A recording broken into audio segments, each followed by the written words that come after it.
Hey there, subscribe to my channel, and also press this bell icon so you never miss any new updates, cause whenever we upload new video you will get a notification on your phone.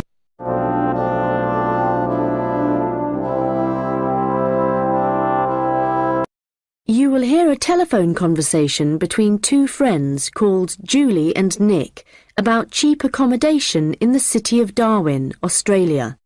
First, you have some time to look at questions 1 to 6.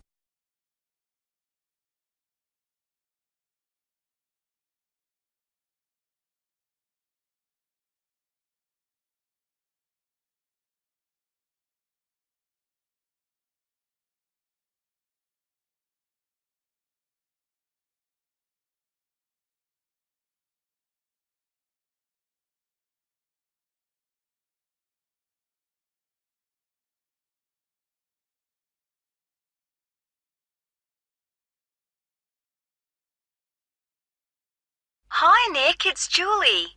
Have you managed to find any information about accommodation in Darwin? Hi, I was just going to call you. I found some on the internet.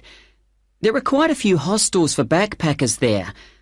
The first possibility I found was a hostel called Top End Backpackers. Okay.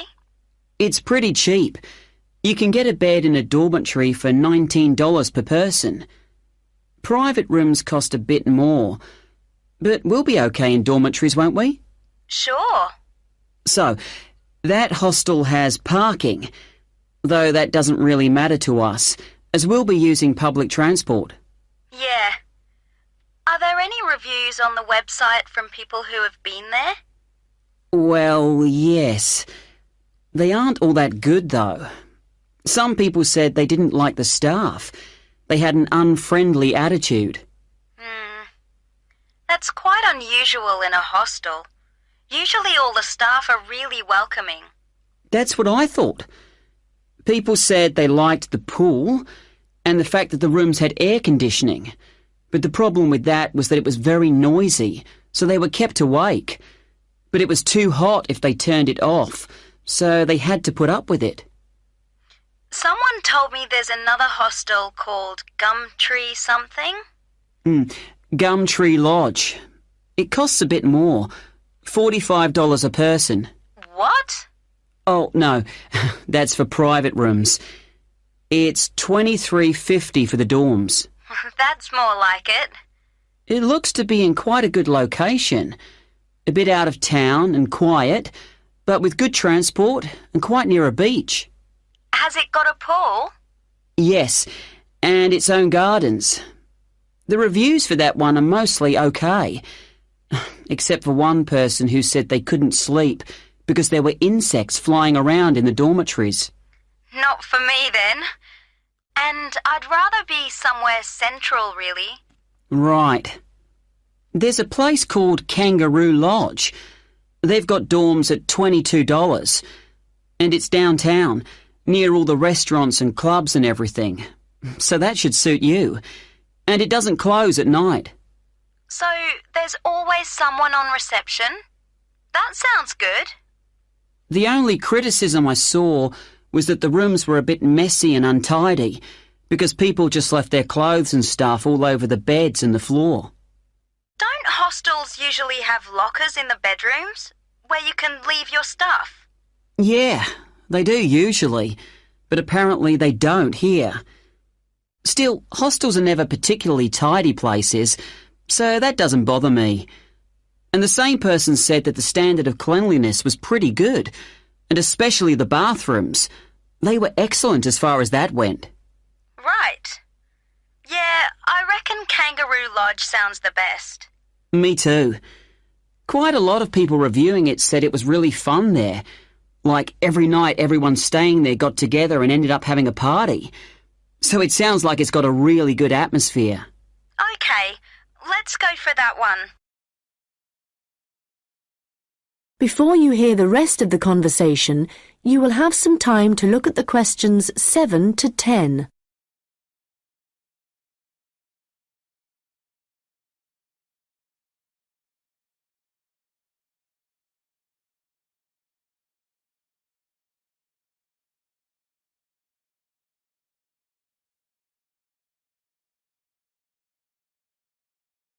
Now listen and answer questions 7 to 10. Did you get the address of Kangaroo Lodge? Yes, it's on Shadforth Lane. Can you spell that? Shadforth.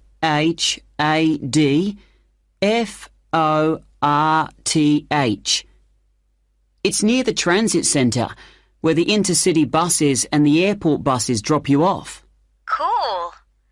I'm really looking forward to this. I've never stayed in a hostel before. Do they provide bed linen, sheets and things? Yeah.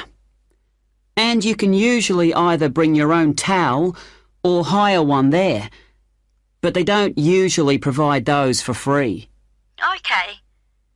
And what happens about meals? Well, you don't have to pay extra for breakfast. It varies a lot in different places, but generally it's okay. And there's usually a cafe where you can buy a snack or a hot meal for lunch. But actually, if you're really travelling on the cheap, usually for every 5 or 6 rooms, there's a kitchen where you can knock up a snack, and that saves a lot of money. Great. Right, well, shall I go ahead and book that? That is the end of section 1. You now have half a minute to check your answers.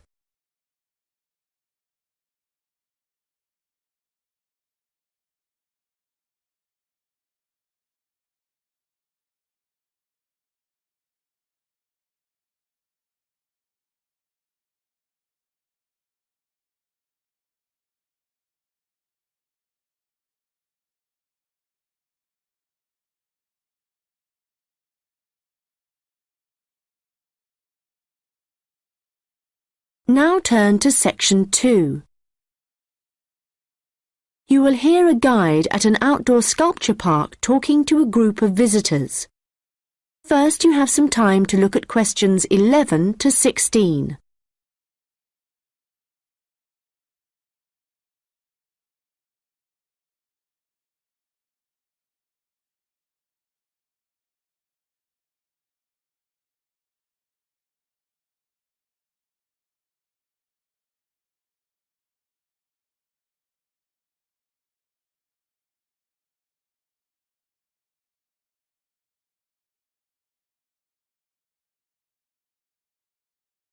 Hello everyone and welcome to the Anglia Sculpture Park.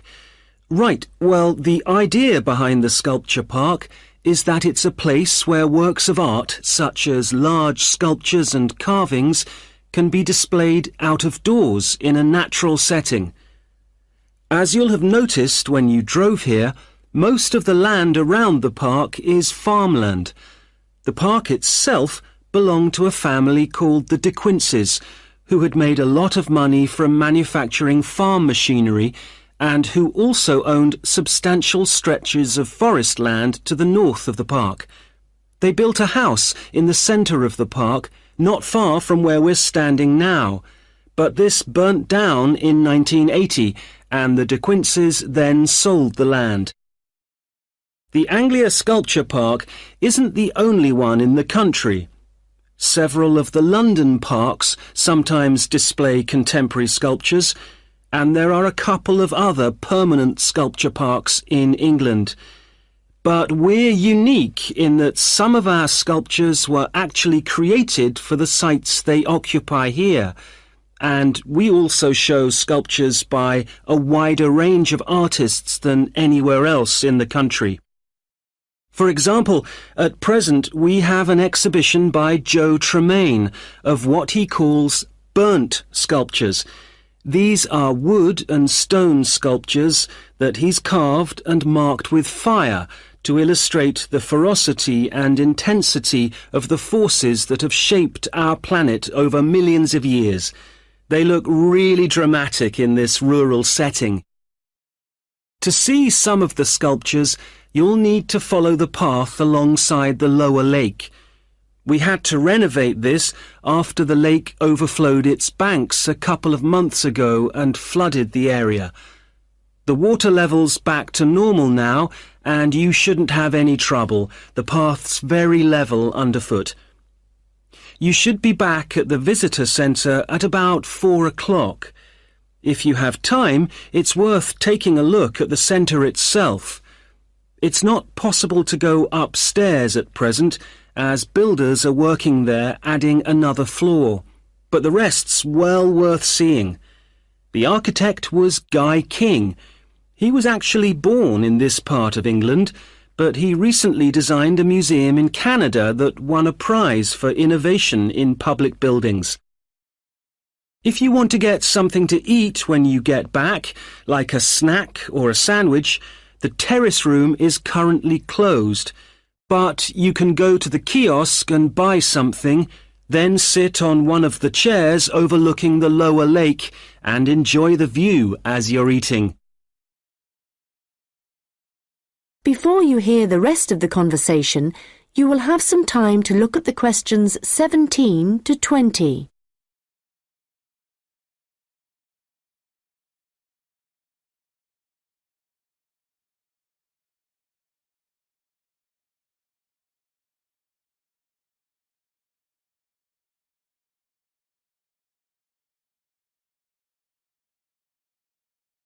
Now listen and answer questions 17 to 20. Now, let me just tell you a bit about what you can see in the sculpture park. If you look at your map, you'll see the visitor centre, where we are now, at the bottom, just by the entrance. Since we only have an hour, you might not be able to get right around the park, but you can choose to visit some of the highlights. You might like to take a look at the Joe Tremaine sculptures, which are displayed on this side of the upper lake, just behind the education centre and near the bridge. They're really impressive, but please remember not to let your children climb on them.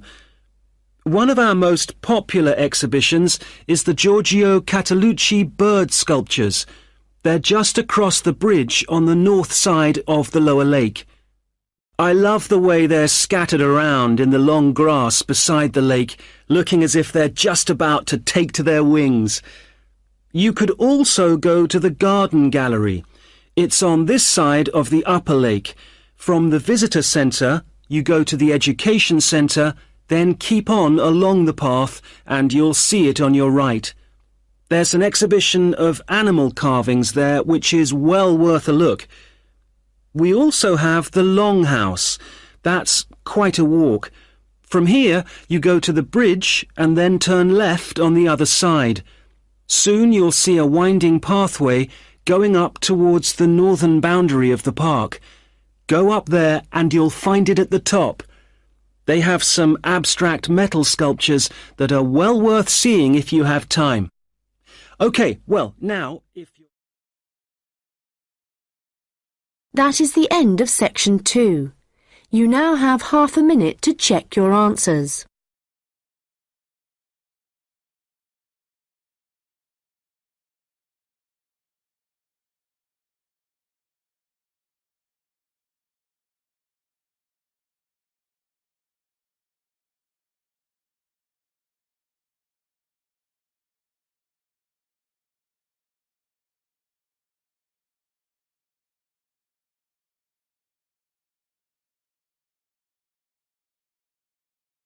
Now turn to section 3.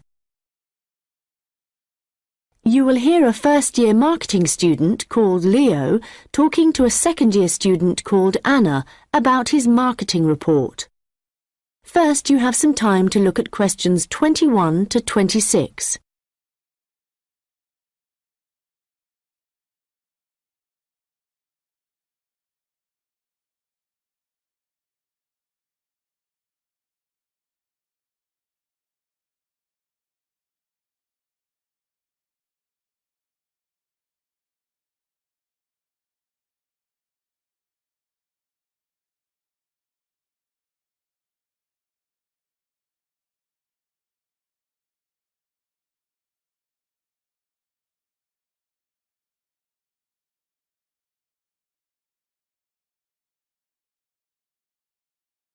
Anna, I wanted to ask you about my marketing report. I'm not sure about it. That's okay, Leo. So what do you have to do? Choose a product or service, then compare two organisations that produce it. I'm doing instant coffee. But haven't you got a weekend job in a clothing store? Why didn't you choose clothing? That was my first thought, because I thought it'd give me some practical examples. But when I searched for men's clothing on the internet, there were hardly any articles. So then I looked for coffee, and I found there were tons. Yeah, there are so many brands on the market now. OK, so how much have you actually written? I've done part 1 on economic and technological factors. I found some good data on technological changes, how in Australia fewer people are buying instant coffee because of cheap coffee percolators that they can use to make real coffee at home. But there's also a movement away from drinking coffee. Switching to things like herbal teas instead, because they think it's healthier. But that's not really to do with technology. It's more cultural. Anyway, for part 2, I'm comparing two instant coffee companies, Coffee Now and Schaffers, and I've made this table of products. Right. Let's see. So you've got the brand names and prices and selling size and descriptions. OK, the table looks good. You'll get marks for research there. Where will it go? In the section on the marketing mix, under product. Not in the appendix? No. OK, but it's too factual on its own. You need to add some comment in that section about the implications of the figures. Right, I'll do that. Now, I want to say that I think that Schaffers is more of a follower than a leader in the coffee industry. Now, I'm putting that in the section on market share. Does that seem okay? Let's see. So, you've begun by explaining what market share is. That's important. But you've got to be careful how you give that opinion. Do you think it should go in another section? Well, it's fine where it is, but you've got to back it up with some data, or they'll say your report lacks weight. OK. One thing I'm worried about is finding anything original to say. Well, since this is your first marketing report, you're not expected to go out and do interviews and things to collect your own data. You're just using published data. So the analysis you do might not throw up anything that people didn't know before. But the focus is more on how you handle the data. I mean, you might take something like a graph of sales directly from a website, but what makes your work original is the perspective you provide by your interpretation of it. Oh. You know, it's all so different from business studies assignments at school. It's really surprised me. What? How much research you have to do? I expected that. It's more, I knew exactly what I had to do to get a good grade at school. And I knew I'd be expected to go more deeply into things here. But I haven't got information on how the lecturer is going to grade my work, what he's looking for.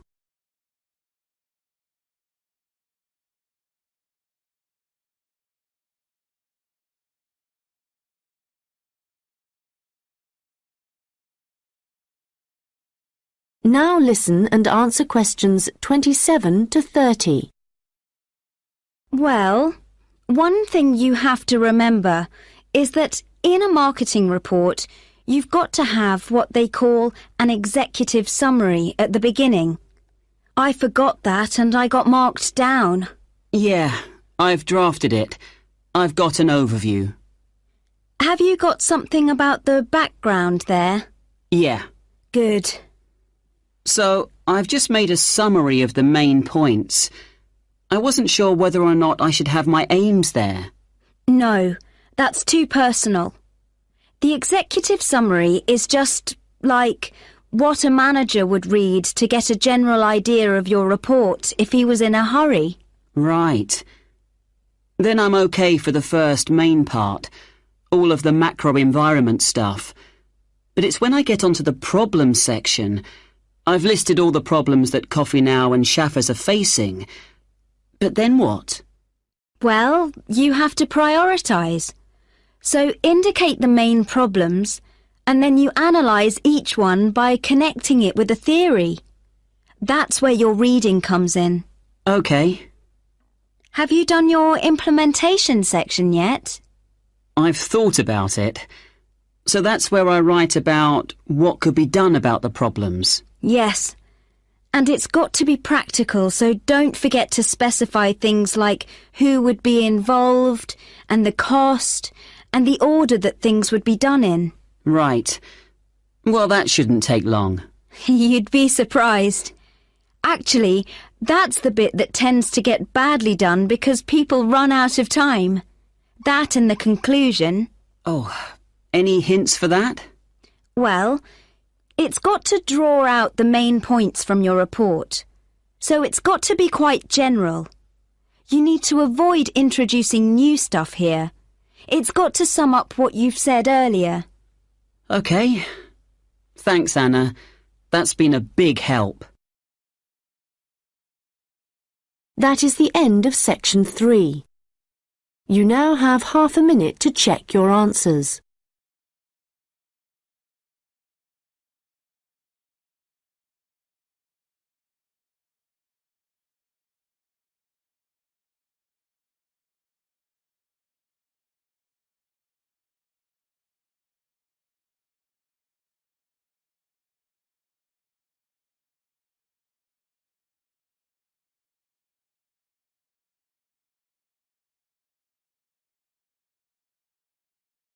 Now turn to section 4. You will hear part of a lecture about the history of fireworks in Europe. First, you have some time to look at questions 31 to 40.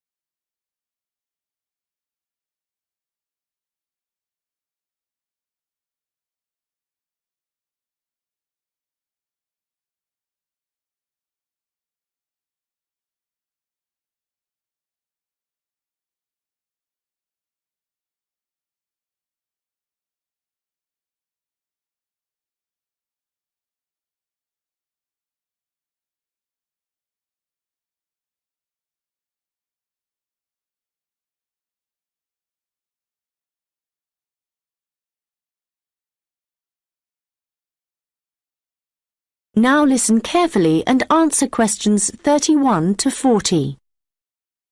An interesting aspect of fireworks is that their history tells us a lot about the changing roles of scientists and technicians in Europe. Fireworks were introduced from China in the 13th century. Up to the 16th century, they were generally used for military purposes, with rockets and fire tubes being thrown at the enemy. But they were also sometimes a feature of plays and festivals, where their chief purpose was related to religion. By the 17th century, the rulers of Europe had started using fireworks as a way of marking royal occasions. Technicians were employed to stage spectacular shows which displayed aspects of nature, with representations of the sun, snow and rain. These shows were designed for the enjoyment of the nobility and to impress ordinary people.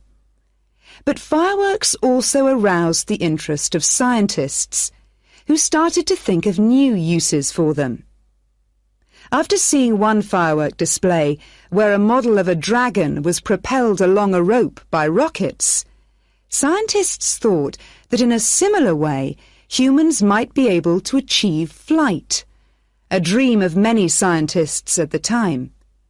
Other scientists, such as the chemist Robert Boyle, noticed how in displays one firework might actually light another, and it occurred to him that fireworks might provide an effective way of demonstrating how stars were formed. Scientists at the time often depended on the royal courts for patronage. But there was considerable variation in the relationships between the courts and scientists in different countries. This was reflected in attitudes towards fireworks and the purposes for which they were used. In London, in the middle of the 17th century, there was general distrust of fireworks among scientists. However, later in the century, scientists and technicians started to look at the practical purposes for which fireworks might be employed, such as using rockets to help sailors establish their position at sea. It was a different story in Russia, where the St. Petersburg Academy of Science played a key role in creating fireworks displays for the court. Here, those in power regarded fireworks as being an important element in the education of the masses, and the displays often included a scientific message. Members of the Academy hoped that this might encourage the royal family to keep the Academy open at a time when many in the government were considering closing it. In Paris, the situation was different again. The Paris Academy of Sciences played no role in staging fireworks displays. Instead, the task fell to members of the Royal Academy of Painting and Sculpture. As in Russia, the work of the technicians who created the fireworks was given little attention. Instead, the fireworks and the spectacle they created were all designed to encourage the public to believe in the supreme authority of the king. However, science was also enormously popular among the French nobility, and fashionable society flocked to demonstrations such as Nicolas Lemery's display representing an erupting volcano. The purpose of scientists was basically to offer entertainment to fashionable society, and academicians delighted in amazing audiences with demonstrations of the universal laws of nature.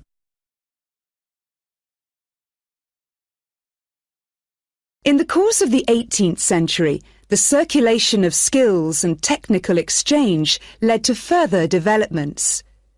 Fireworks specialists from Italy began to travel around Europe, staging displays for many of the European courts. The architect and stage designer Giovanni Servandoni composed grand displays in Paris, featuring colourfully painted temples and triumphal arches. A fireworks display staged by Servandoni would be structured in the same way as an opera, and was even divided into separate acts. Italian fireworks specialists were also invited to perform in London, St. Petersburg, and Moscow. As these specialists circulated around Europe, they sought to exploit the appeal of fireworks for a wider audience, including the growing middle classes.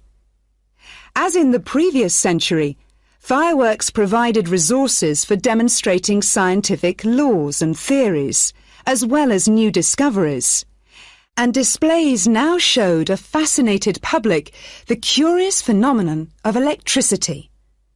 By the mid-18th century, fireworks were being sold for private consumption. So the history of fireworks shows us the diverse relationships which existed between scientists, technicians, and the rest of society.